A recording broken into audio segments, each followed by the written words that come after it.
আল্লাহ রাব্বুল আলামিন মানুষকে বানাইবার 50,000 বছর আগে আল্লাহ তার রিজিক বানিয়েছে। আমার বান্দা পৃথিবীতে আসবে, কি খাবে, কি ভক্ষণ করবে, এই চিন্তা করেছেন আল্লাহ। আপনি আমাকে বানাইবার 50,000 বছর আগে বলেন সুবহানাল্লাহ। তখন আল্লাহর আরশ ছিল পানির মধ্যে ভাসমান। আমরা কে কি খাবে, আমার সন্তান কি খাবে, আপনার সন্তান কি খাবে, তার জন্য চিন্তা করেছেন আল্লাহ। আল্লাহ তাকে রিজিক দিয়া জমিনের মধ্যে পাঠিয়েছে। আসসালামু আলাইকুম ওয়া রাহমাতুল্লাহি ওয়া বারাকাতুহু। আসসালাতু ওয়াসসালামু আলাইকা সাইয়্যিদি ইয়া রাসূলুল্লাহ। আসসালাতু ওয়াসসালামু আলাইকা সাইয়্যিদি ইয়া হাবিবাল্লাহ। আসসালাতু ওয়াসসালামু আলাইকা সাইয়্যিদি ইয়া শাফিউল মুযনিবিন। আসসালাতু ওয়াসসালামু আলাইকা সাইয়্যিদি ইয়া রাহমাতাল লিল আলামিন। আলহামদুলিল্লাহি রাব্বিল আলামিন ওয়াল আকিবাতু লিল মুত্তাকিন। الصلاة والسلام على أشرف الأنبياء والمرسلين وعلى آله وأصحابه وأهل بيته أجمعين. أما بعد فأعوذ بالله من الشيطان الرجيم. بسم الله الرحمن الرحيم. إن الله وملائكته يصلون على النبي يا أيها الذين آمنوا صلوا عليه وسلموا تسليما. اللهم صل على سيدنا مولانا محمد وعلى آل سيدنا مولانا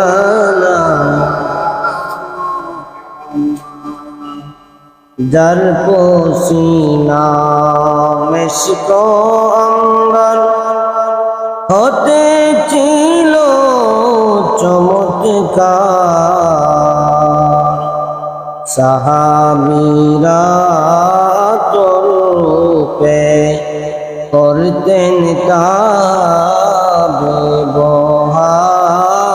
আল্লাহুম্মা সাল্লি আলা সাইয়্যিদিনা মাওলানা মুহাম্মদ ওয়া আলা আলি সাইয়্যিদিনা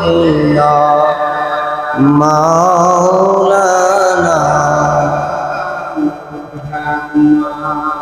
খেজুর গাছের প্রাণ ছিল না, আশেক ছিল নূর নবী। নবীর ইশকে কান্নার ফলে হয়ে গেল জান্নাতি।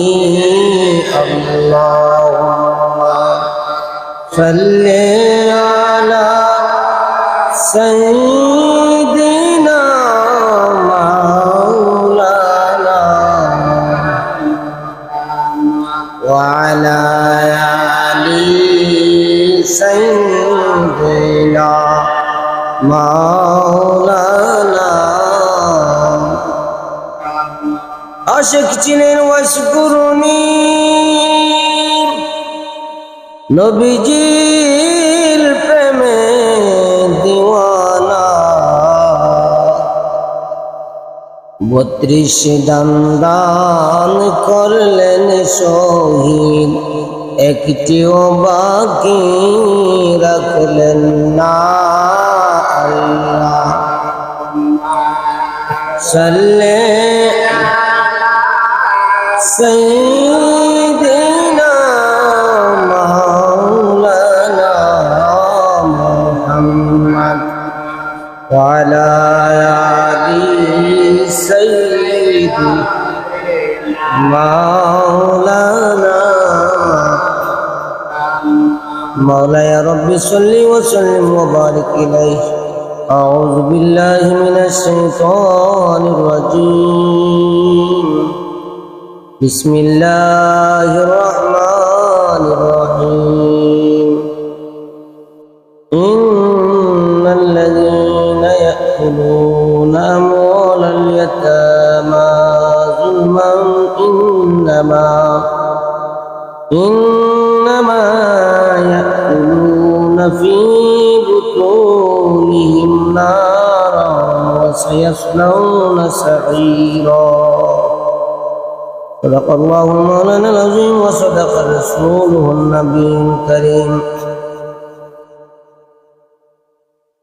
উপস্থিত মুসল্লিন একরাম মুরব্বিয়ান আযম আর যুবক ভাইরা পর্দানিশীন মা বোনেরা রাহিমানি ওয়া রাহিমাকুমুল্লাহ আসসালামু আলাইকুম ওয়া রাহমাতুল্লাহি ওয়া বারাকাতুহু। মহান রব্বুল ইজ্জতের দরবারে আমরা লাখ কোটি শুকর আদায় করি যে আল্লাহ সুবহানাহু ওয়া তাআলা আমাদেরকে আল্লাহর ঘর মসজিদে আসার বসার তৌফিক দিয়েছেন। আমরা সবাই উচ্চ আওয়াজে পড়ি আলহামদুলিল্লাহ। মহান আল্লাহ রাব্বুল আলামিন আমাদেরকে কত দয়া আর মায়া করে মাখলুকের মধ্যে শ্রেষ্ঠ মাখলুক বানিয়েছেন। আল্লাহর সৃষ্টির মধ্যে মানুষ হচ্ছে শ্রেষ্ঠ। মানুষকে আল্লাহ সমস্ত ক্ষমতার অধিকারী দিয়েছেন। আল্লাহ রাব্বুল আলামিন যখন আদম আলাইহিস সালাতু ওয়াস সালামকে বানাইলেন, আদম আলাইহিস সালাতু ওয়াস সালামকে বানিয়ে আল্লাহ রাব্বুল আলামিন আদম আমরা যেভাবে নামাজের সুরতে বসি, আদম এইভাবে আল্লাহর সামনে বসে রইলেন, কোনো কথা বললেন না। একটানা 40 দিন অতিবাহিত হয়ে গেল, আদম একটা শব্দ করে নাই। শুধু আদম আর কোনো সৃষ্টি নাই, কোনো মানুষ নাই। আদম আলাইহিস সালাতু ওয়াস সালামকে আল্লাহ জিজ্ঞাসা করলেন, আদম রে আমি তোমারে বানাইলাম, বড় আফসোস করে তুমি যে কোনো কথা বলছো না। আদম জবাব দেয়, আল্লাহ তুমি আমাকে বসিয়ে রেখেছো, কোনো কথা বলার অধিকার তো দেও নাই, কথা বলার তো বলো না, এই জন্য আমি বলি নাই। আল্লাহর কাছে এই কথাটা অনেক পছন্দনীয় হয়েছে। দেখবেন যেই মানুষ মজলিসে এসে বেশি কথা বলে তারা মানুষ বেশি মূল্যায়ন করে না। বেশি কথা বললে, কারণ কথা বেশি বললে কথা ছুটে, বেশি কথা বললে মজা লাগে না, মানুষের কাছে তিক্ততা লাগে, এই জন্য মানুষ তাকে মূল্যায়ন করে না। আদম আলাইহিস সালাতু ওয়াস সালাম আল্লাহর দরবারে এমন নমনীয় হয়ে একটা জবাব দিলেন, আল্লাহ তুমি আমাকে সৃষ্টি করেছো, আমাকে বসার জন্য বলেছো, আমাকে কথা বলার জন্য তো তুমি বলো না, এই জন্য আমি বলি না। আল্লাহ আদমের এই জবাবে সন্তুষ্ট হইয়া খুশি হইয়া আদমরা আল্লাহ 4টা পুরস্কার দিলেন। 1 নম্বর, আল্লাহ আদমকে যত মাখলুক বানাইলেন এর মধ্যে শ্রেষ্ঠ মাখলুক ঘোষণা দিলেন। মানব জাতিকে আল্লাহ আদমের এই কথার দ্বারা আদম জাতিকে আদমকে আল্লাহ শ্রেষ্ঠত্বের মর্যাদা দিলেন। যত মাখলুক আছে এর মধ্যে মানব হইল শ্রেষ্ঠ মাখলুক। 2 নম্বর, আল্লাহ আদমকে আত্মার জ্ঞান দিলেন, যেই জ্ঞান অন্য কোনো পশু পাখিকে আল্লাহ দেয় নাই। আত্মার জ্ঞান মানে ভালো মন্দ বুঝার জ্ঞান আল্লাহ দিয়েছেন, হালাল হারাম বুঝার জ্ঞান আল্লাহ আদমকে দিয়েছেন। কোন রাস্তা ভালো কোন রাস্তা মন্দ এই আত্মার জ্ঞান আল্লাহ দিয়েছেন। মহিষের তো কত বড়, মাথা কত বড়, তার মধ্যে আত্মার জ্ঞান। আত্মার জ্ঞান যদি থাকতো তাহলে গরু মহিষে নিজের মালিকের ক্ষেত্রে ক্ষতি করতো না। এর মধ্যে আত্মার জ্ঞান আছে না? আপনি যদি উঠানে দান দিচ্ছেন, আপনার গরু গিয়ে আপনার দান খাইবে, এটা কি বুঝিনি? এটা আমার মালিকের দান। তাদের মধ্যে কি না এই আত্মার জ্ঞান। আল্লাহ রাব্বুল আলামিন আদম জাতিকে আত্মার জ্ঞান দিলেন। 3 নম্বর, আল্লাহ আদমকে সমস্ত মাখলুককে আদমের অধীন বানিয়ে দিলেন। হাতি একটা বিশাল বড়, একটা মানুষ এই হাতিরে পরিচালনা করে। হাতির দেহ আর যে পরিচালনা করে মাউত, তার দেহে যদি তুলনা করে সর্বনাশ, ওই ফেলাইব তারে, কিন্তু হাতি চালায়। বৃক্ষ, বিশাল বিশাল বৃক্ষ, এই বৃক্ষগুলোকে আমরা কি করি, কেটে কেটে টুকরা টুকরা করে কেটে ফেলি। 4 নম্বর, আল্লাহ রাব্বুল আলামিন আদম আলাইহিস সালাতু ওয়াস সালাম আদম জাতিকে সমস্ত মাখলুকের মধ্যে শ্রেষ্ঠ মর্যাদা দিয়ে ওই এখতিয়ার দিয়েছেন, খাবার দাবারের ক্ষমতা দিয়েছেন। মানুষ চাইলে একটা পশু জবাই করে খেতে পারে। আল্লাহ এগুলাকে হালাল করে দিয়েছেন আদম জাতির জন্য। জমিনের মধ্যে আল্লাহ আদমের জন্য হালাল রিজকের ব্যবস্থা করে দিয়েছেন। করেন সুবহানাল্লাহ। আদম আলাইহিস সালাতু ওয়াস সালামের এই জবাব শুনে আল্লাহ আদমের 4টা পুরস্কার দিয়েছেন। করেন সুবহানাল্লাহ। প্রিয় হাজরিন, আমরা শ্রেষ্ঠ মাখলুক। আল্লাহ রাব্বুল আলামিন আমাদেরকে শ্রেষ্ঠত্বের আসনে আসীন করেছেন, কিন্তু আমাদের কাজ কামে কার্যকলাপে আমরা এমন কাজ কাম করি, এমন কার্যকলাপ পশুর চাইতে আমরা নিকৃষ্ট। এমন কথাবার্তা আমরা বলি, এমন কাজ করি, আমরা যেন এরকম কাজ না করি। দেখুন আল্লাহ কি বলেছেন, ইন্নাল্লাযীনা ইয়াকুলুনা আমওয়ালাল ইয়াতামা যুলমান ইন্নামা ইয়াকুলুনা ফী বুতুনিহিম নারান ওয়া সায়াসলাউনা সাঈরা। আল্লাহ বলেন, নিশ্চয়ই যারা এতিমদের সম্পদ অন্যায়ভাবে আহার করে, তাদের সম্পদ, এতিমের সম্পদ যারা অন্যায়ভাবে আহার করে, তারা নিঃসন্দেহে তাদের পেটের মধ্যে আগুন বক্ষণ করে। যারা এতিমের সম্পদ আহার করে, নিঃসন্দেহে তারা তাদের পেটের মধ্যে আগুন বক্ষণ করে, এবং তারা অচিরেই জ্বলন্ত আগুনে জ্বলবে। ওয়াসায়াসলাউনা সাঈরা, অপেক্ষা করো, অচিরেই তারা জ্বলন্ত আগুনে জ্বলবে। কোথায়? কবরে। নবীজি বলেন, দুনিয়ার বাড়িতে যদি কারো বাড়িতে আগুন লেগে যায়, লোকজন, পাড়া প্রতিবেশী লোকজন দৌড়ে আগুন নিবানোর জন্য আসে, কারণ এই আগুন দেখা যায়, এই আগুন চোখে দেখা যায়, এই জন্য দৌড়ে আসে আগুন নিবানোর জন্য। আমার নবী বলেন, দুনিয়ার আগুনের চাইতে কবরের আগুন কত ভয়াবহ।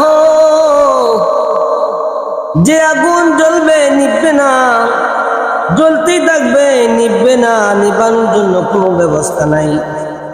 কেউ দেখবেও না, আগুন নিভাইতে আসবে না।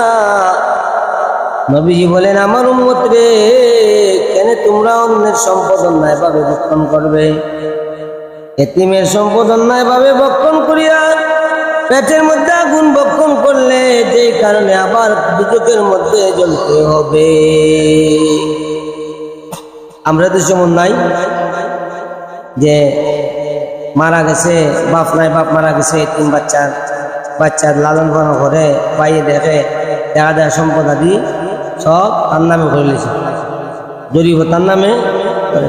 এগুলো নিয়ে কত ঝগড়া বিবাদ, কত মালি মোকদ্দমা, মামলা মোকদ্দমা পর্যন্ত হইতেছে, কত সালিস বিচার হয়েছে। হ্যাঁ, হয় এই সমস্ত বিষয় নিয়ে। এগুলা কেন করব? এগুলা আমি যদি করি তাইলে কি আল্লাহ কোরআনে বলেছেন এগুলা পেটে যেন আগুন বক্ষণ করি। পেটের মধ্যে আগুন বক্ষণ করলাম, আমার এই আগুন অচিরে আমি আগুনের মধ্যে জ্বলব।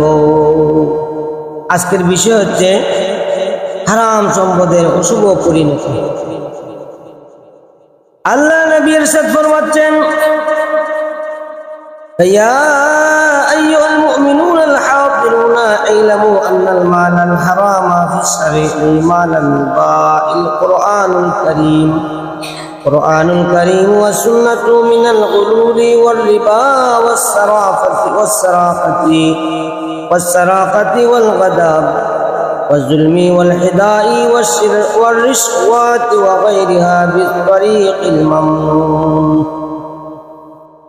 শরীয়তের দৃষ্টিতে হারাম মাল হলো চুরি ডাকাতি অন্যায় দুঃখা ঘুষ অন্যান্য নিষিদ্ধ পদ্ধতিতে অর্জিত সম্পদ যা কোরআন মজিদ ও সুন্নাহ অনুমোদন দেয় নাই, কোরআন সুন্নাহ যেটা অনুমোদন দেয় নাই, কোরআন সুন্নাহ যে অনুমোদন দেয় নাই, এই অনুমোদন ছাড়া যে সম্পদ আপনি আমি অর্জন করব, এই সম্পদ হইল হারাম সম্পদ। এই সম্পদ হারাম সম্পদ, যেমন চুরি করা, অবৈধ সুদ ঘুষ চুরি, এইভাবে ধোঁকা দিয়ে ঘুষ অন্যান্যভাবে অর্জিত সম্পদ, এই সম্পদ কখনো হালাল না, এগুলো হচ্ছে হারাম।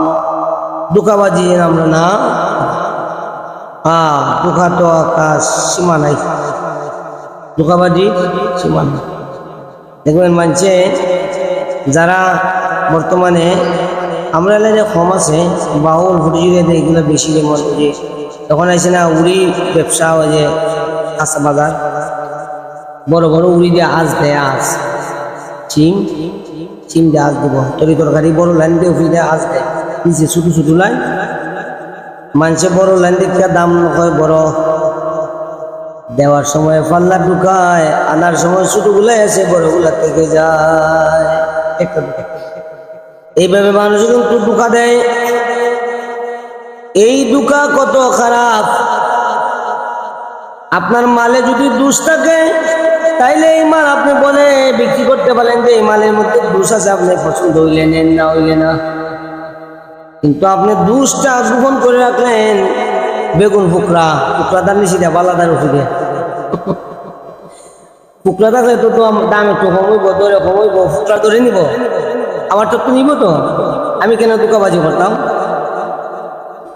এই ধোঁকাবাজিতে কত বড় সমস্যা।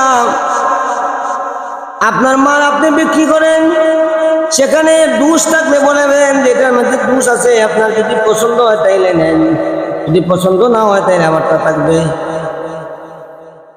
এক লোক গুলাম বিক্রি করতে নিছে, গুলাম বিক্রি করবে, আরব দেশের গুলাম, বলতেছে আমার গুলামের একটা দোষ আছে, আমার গুলামের দোষই লয়ে চুগলি করে, হ্যাঁ, একজনের কথা আরেকজনের কাছে লাগায়, একজনের কাছে আরেক জাত, আরেকজনের কাছে আরেক দুই জাত, মুখ্য কথা কয়, এটা তার দোষ। এই বেচারা কয় এই দোষ আমার কিছু, আমার কাম করবো, কাজ করবো, আমার কিলাম, আমি এমনি কিনছি, দুষ্ট বেটা খুবই দিচ্ছে। বেচারা খরিদ করে আনছে, কিছুদিন পরে বেচারার অসুখ হয়েছে, বেচারা কি দিয়েছে, অসুখ হয়েছে, অসুখ হওয়ার পরে হাসপাতাল ভর্তি হয়েছে। হাসপাতাল যখন ভর্তি হয়েছে, সে আসা যাওয়া করে, খাবার দাবার নেয়, বউ জিগায়, হ্যাঁ না, কিছুদিন পরেই ওই দুইজনের মধ্যে, স্বামী স্ত্রীর মধ্যে ঝগড়া লাগানোর জন্য একটা ফোন দিতে আর বসে। স্বামীরে বলল, আপনার স্ত্রী আপনার অগোচরে অন্য লোকের সাথে কথাবার্তা বলে আনাগোনা করে, সত্যি বিশ্বাস করে না। এর কিছুদিনের মধ্যে তার অসুখ হয়ে গেছে, হাসপাতাল ভর্তি হয়েছে, খবর আকবর দেয়, আপনার স্ত্রী তো এরকম কাজ করে, বিশ্বাস করে না। স্বামীর এসে, স্ত্রীর এসে বলে আপনার স্বামী অন্য একটা মহিলাকে ভালোবাসে, আপনাকে ভালোবাসে না, তুই কেন দুই জাত কথা লাগাইছে, খাদ হইল। স্ত্রীও বিশ্বাস করে না, আমার স্বামী এটা করতে পারে না।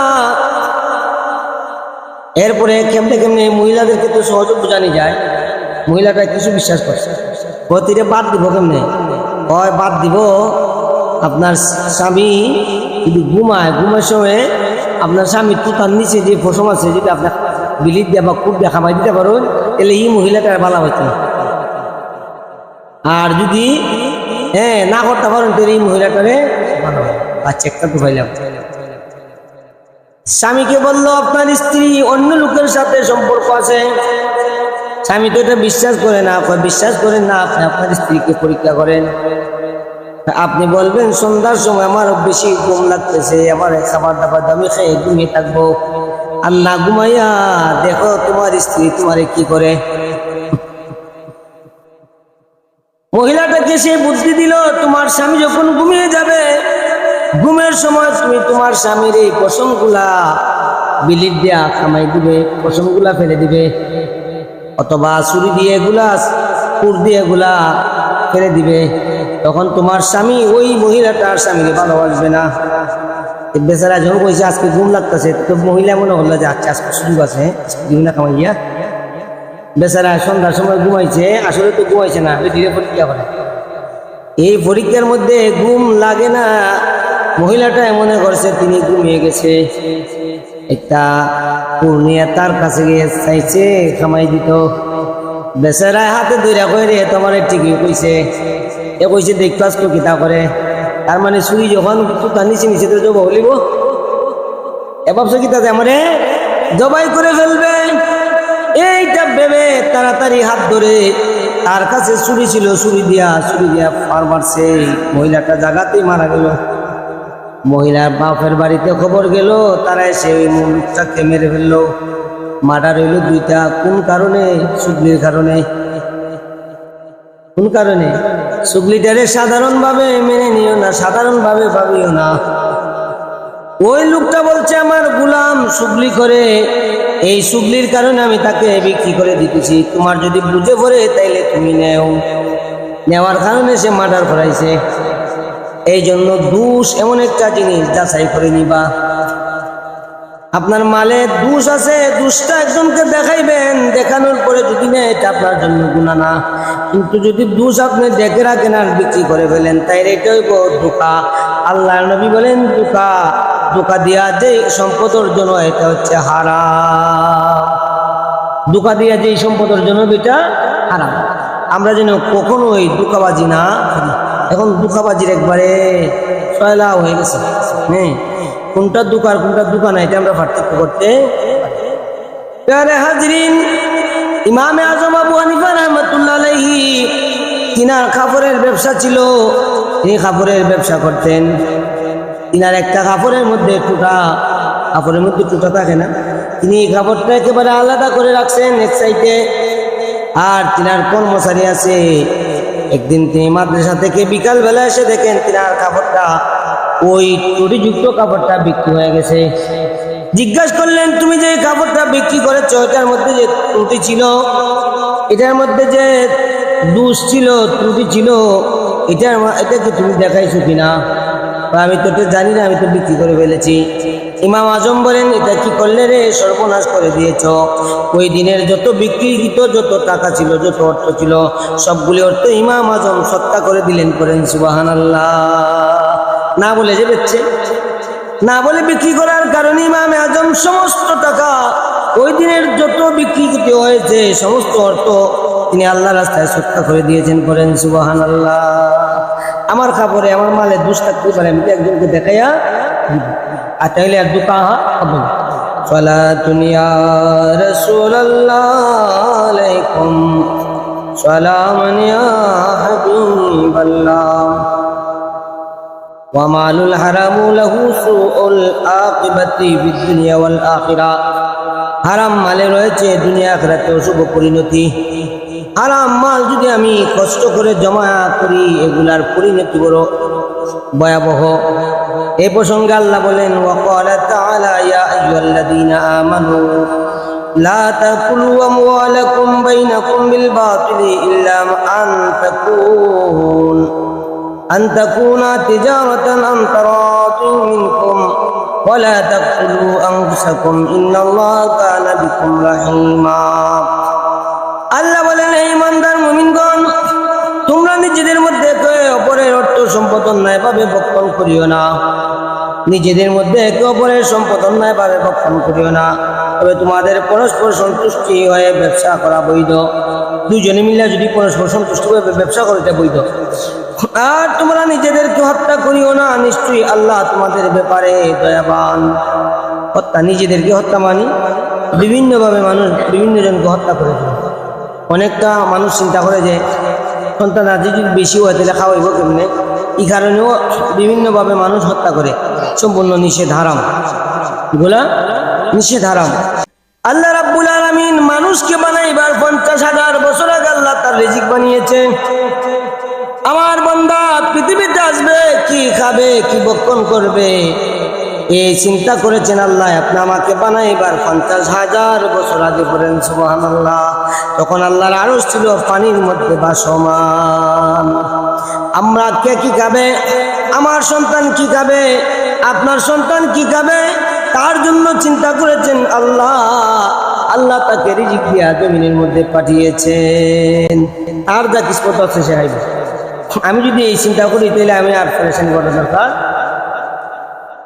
আল্লাহ বলেন তোমরা নিজেরা তোমাদের নিজেদেরকে হত্যা করিও না, নিশ্চয় আল্লাহ তোমাদের ব্যাপারে দয়াবান। এরপরে আল্লাহ বলেন وقال سبحانه وما كان لنبي أن يقول ومن يقول يأتي بما غل يوم القيامة ثم توفى كل نفس ما كسبت وهم لا يظلمون।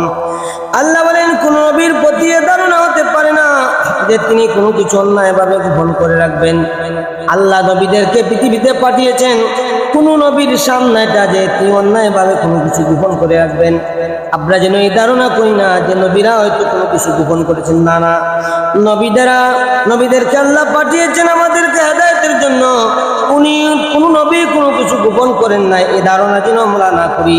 আর যে ব্যক্তি কোনো কিছু গোপন করে রাখবে সে কিয়ামতের দিন সেও গোপন করা বস্তু নিয়ে উপস্থিত হবে। আমরা যদি কোনো কিছু গোপন করি, যেমন একটা সম্পদ এটা আরেকজনের, আমি এটা ভালো করে জানি, যার সম্পদ ওই লোকের কিন্তু ওয়ারিশান আছে, পুকুরে আছে, তারা আমি করছি না, বা আমি সঠিক জানা সত্ত্বেও এটা গোপন করে রাখলাম, লুকায় রাখলাম। অথবা আমার ভাই ভাতিজা ইতিমের সম্পদ আমার কাছে আছে, আমি লুকায় রাখলাম। আসরের দিনে এই লুকায়কৃত গোপনকৃত বস্তু নিয়ে আল্লাহ আমাকে উঠাইবে। আল্লাহর কাছে লুকাইতে পারবেন না।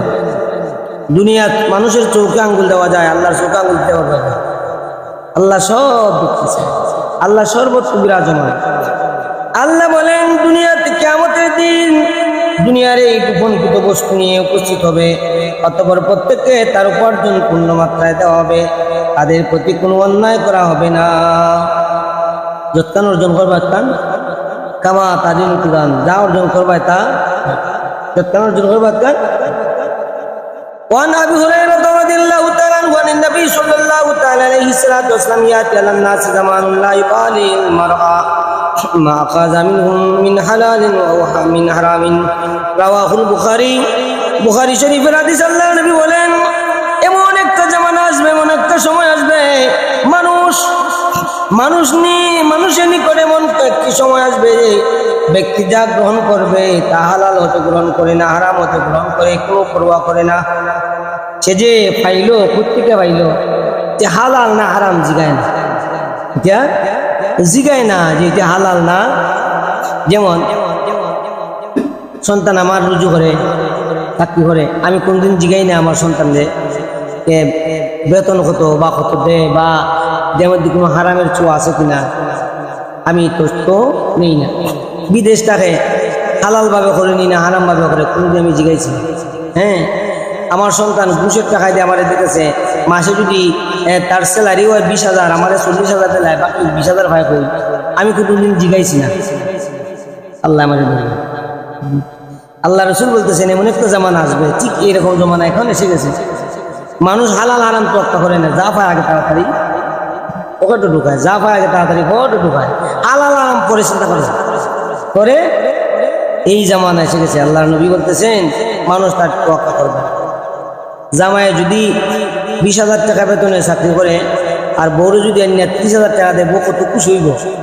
জিগাই তো না বাকি 30,000 ভাইলে, বাকি 10,000 ভাইলে। এখন প্রত্যেকটা স্ত্রী যদি স্বামীর হিসাব নিত যে যা উপার্জন করো, কিভাবে উপার্জন করো, হিসাব নিত, তাহলে স্বামীগুলা সোজা হয়ে যেত, হারাম উপার্জনে দিত না।